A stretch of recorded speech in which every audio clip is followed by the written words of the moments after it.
అందరికీ వందనములు. ఈ రోజు నుంచి పిల్లలకి హాలిడేస్ ఇవ్వడంతో లేట్గా లేచాను అనమాట. 8 అయిపోయింది.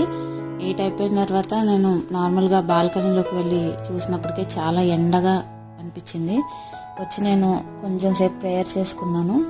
తర్వాత నేను ఆయిల్ పుల్లింగ్ చేసుకుంటాను.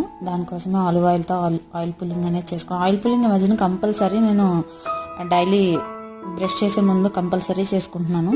నిన్న ఆటోలో 50 రూపీస్కి ఇలా స్వీట్ కార్న్ అంతా ఇచ్చారనమాట. స్వీట్ కార్న్ ఉన్నప్పటికీ ఇంకా బ్రేక్ఫాస్ట్ కూడా ఇవే చేయొచ్చులే అని వడలు చేద్దామని ఫిక్స్ అయ్యాను. వడలు ఫస్ట్ టైం చేయడంతో నాకు తెలియక వీడియోస్ 1-2-3 చూశాను. అందులో ఒకటి చూసి